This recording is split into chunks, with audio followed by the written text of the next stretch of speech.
A Bonfante lo conocimos en el aire de este programa como referente, como dirigente estudiantil en la pelea por los salarios docentes en las universidades, por el presupuesto, en defensa de la educación pública, en las tomas de la UBA y demás. Y hoy Lucas Bonfante ya está consagrado como candidato a legislador porteño por el Frente de Izquierda y los Trabajadores. Pago por ver el debate entre Luca y Adorni. Pago por ver ese debate. Lo tenemos en comunicación al dirigente y ahora candidato. ¿Cómo te va, Pablo? Te saluda en la Patria de las Moscas. Hola Pablo, ¿cómo andan todos por ahí? Muy bien. Buenas, Bueno, felicitaciones en primera instancia por la candidatura. Pongamos en valor gracias. que un dirigente estudiantil pega el salto para aspirar a llegar a la legislatura, que no es algo tan usual, ¿no?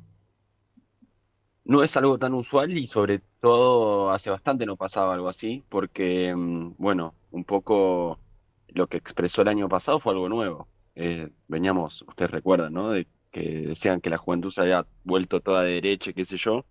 Y el año pasado en defensa de la educación pública no solo hubo dos movilizaciones masivas, sino que se tomaron aproximadamente 100 facultades en todo el país, ¿no? De las 62 universidades nacionales que hay. Y eso expresa algo distinto, digamos, ¿no? Una parte, por lo menos, de una generación que no quiere ver cómo rifan su país y que decide tomar cartas en el asunto, ¿no? Por así decirlo. Ujú.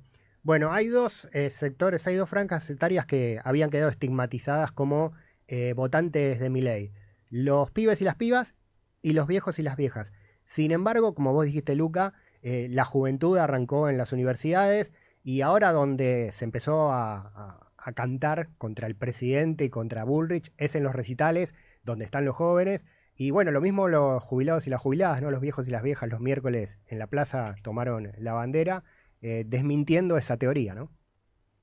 Es que si uno se lo pone a pensar, en la Argentina, todas las familias conocen, bueno, un jubilado y un estudiante universitario tiene altas posibilidades porque hay 2 millones de estudiantes universitarios en todo el país, repartidos muy federalmente, ¿no? Hay universidades no solo en el interior y en el conurbano, sino en el interior del interior. O sea, hay universidades que tienen sedes adentro de las provincias. Eh, entonces, efectivamente, tanto las jubilaciones como la educación pública superior son dos temas muy sensibles porque tocan a la gran parte de la población. Y eso también desmiente un poco el discurso del gobierno de que en la universidad van las personas ricas, qué sé yo. O sea, alguien que vaya a una universidad sabe que no es así, la mayoría labura y estudia al mismo tiempo, eso a su vez tiene muchas dificultades, ¿no? Para poder uno recibirse. Pero sin duda alguna, sí, los jubilados y los estudiantes estamos entre los principales damnificados. Ujú, totalmente. Y entre las primeras voces que empezaron a romper la invulnerabilidad, la coraza de Milei, ¿no? Que parecía que tenía. Estamos charlando con Luca Bonfante, flamante candidato a legislador porteño por el Frente de Izquierda para las elecciones del 18 de mayo. ¿Cómo ves ese comicio que de repente se convirtió en la madre de todas las batallas, ¿no? ¿Va a ser la primera victoria o la primera derrota para el gobierno de Javier Milei? Y una derrota puede ser muy fuerte. Y también se juega la hegemonía del PRO en la ciudad. ¿Cómo ves el mapa? Bueno, efectivamente, estas son las primeras elecciones que se dan bajo la era Milei, ¿no? Entonces hay que, para mí, estar abiertos a que sucedan cosas nuevas, ¿no? Es evidente que el PRO está por perder una hegemonía de hace ya casi 20 años. Y después yo creo que también hay que estar abiertos a que surjan otros aspectos novedosos, digamos. Ayer se confirmó incluso la candidatura de Adorni, ¿no? De Marra. eh, bueno, Larreta estaba confirmado. Entonces, en ese marco de que la juventud tenga un espacio representativo, a mí me parece fundamental. Mm. Nosotros en la izquierda, como ustedes saben, encabeza la lista Vanina Biasi, yo voy segundo, eh, con posibilidad de entrar porque necesitamos aproximadamente un 5% para conquistar dos de las 30 bancas que se ponen en juego ahora en estas elecciones. Pero bueno, es una campaña muy a pulmón porque es distinta a otras, no hay los medios publicitarios que había, digamos, entonces en ese sentido es todo muy de abajo. Sí, hay otro paradigma que se rompe acá también, porque siempre se apunta a la izquierda por dividirse. Bueno, en este caso la izquierda va unificada en el frente de izquierda con las candidaturas del Partido Obrero, del PTS y de las fuerzas, y es la derecha la que se partió en 3, 4 candidaturas, ¿no? Sí, está totalmente dividido y además, bueno, el PRO también va por su parte.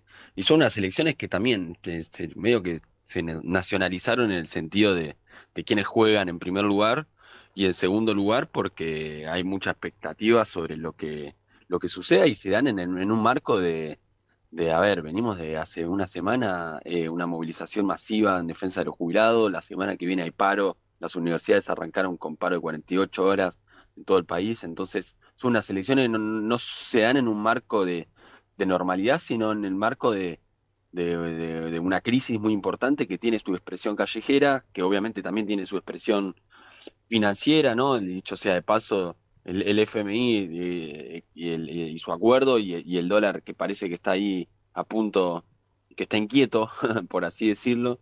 Entonces son unas elecciones atípicas en ese sentido y para mí en ese marco se abre la posibilidad de que se fortalezca la izquierda. Luca, fuera de lo electoral, no abandonás el plano universitario, obviamente.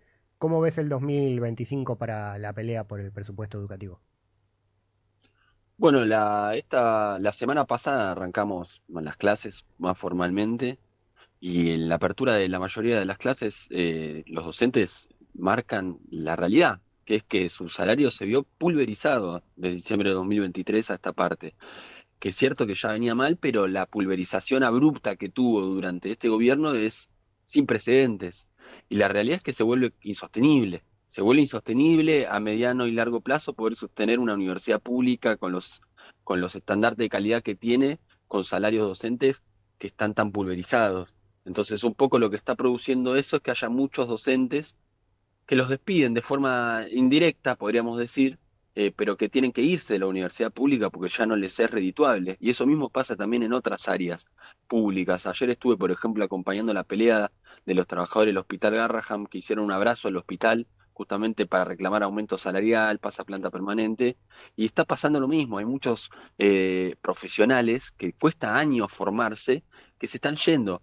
Entonces eso es un problema bueno, este año va a estar atravesado también por esa pelea que lejos de haberse cerrado, digamos, sigue abierta. Sí, sí, totalmente. Luca Bonfante, dirigente estudiantil y candidato a legislador porteño por el Frente de Izquierda. Luca, te queríamos preguntar por último también sobre la decisión, el anuncio, la resolución oficial de la prohibición de los centros de estudiantes en los penales federales. ¿Cómo ves eso siendo dirigente estudiantil? Y bueno, pensando en que la educación en las cárceles y el derecho a organizarse en la educación en las cárceles es algo que tiende a la inclusión y a la reinserción justamente de quienes están atravesando esas situaciones. Bueno, y el gobierno decide cortarlo. Sí, no, ni hablar, es una amiga muy grave porque, como bien decías vos, ataca dos derechos fundamentales. Uno es el derecho a la educación, que es vigente para toda la población, y el otro es el derecho a la organización, ¿no? Los centros de estudiantes, para los que no sepan, muchas veces en las unidades penitenciarias son los encargados de conseguir las herramientas básicas para que las personas privadas de su libertad puedan estudiar, ¿no? Los cuadernos, la lapicera, la goma, lápiz, todas esas cosas son garantizadas muchas veces por los centros de estudiantes, que incluso a veces tienen que pelear para que las personas privadas de su libertad puedan seguir cursando sus estudios, para defender ese espacio. Y además la resolución que sacó Bullrich prohíbe también que las personas privadas de su libertad puedan permanecer en los espacios educativos más allá del horario de clase. Y eso es un problema porque muchas personas van a estudiar ahí y usan ese espacio que capaz pueden para estudiar. Ujú. Entonces, medida que va a tono con también, ¿no? Las leyes represivas que salieron en el Senado hace poco para justamente fortalecer un modelo represivo en última instancia, porque lo dicen todas las estadísticas, las personas que cursan sus estudios superiores mientras están en la cárcel no reinciden, el índice de reincidencia de esas personas cae a niveles mínimos, cae a Ujú. niveles mínimos. Entonces, atacar el derecho a la educación en las cárceles en el sentido contrario a combatir la delincuencia, ¿no? Entonces queda claro que eso es lo último que le importa a Burrich, Sí, ¿no? Combatir el gran narcotráfico, la gran delincuencia, ¿no? Se hace esta medida demagógica, sale, le hace estos tweets que le gustan. estamos perdiendo contacto con Luca, que está en conexión. Luca Bonfante, creo que lo perdimos definitivamente, ¿no? Ahí estaba A ver, contando. A hola, ver, hola. ahí te recuperamos, Luca. Te pregunto para Ah, cerrar. perdón. No, no, está bien, está bien. Igual se escuchó y se entendió perfectamente todo el concepto. Por último, ¿ves riesgo de que si esto no genera repercusión social, digo, la prohibición de los centros de estudiantes en las cárceles, el próximo paso sea justificar que los centros de estudiantes no tienen que estar en las escuelas, en las universidades, porque se va a estudiar y no hacer política con esa famosa frase? Bueno, capaz esa es la intención que sueñan. Ahora, la realidad está muy lejos de eso. Y el año pasado quedó al descubierto. Entonces, también ahí el gobierno proyecta mucho, ¿no? Y debe soñar con un modelo de país, ¿no? Donde esté todo privatizado, donde no haya sindicatos, donde no haya estudiantes, donde la gente vaya a laburar 14 horas.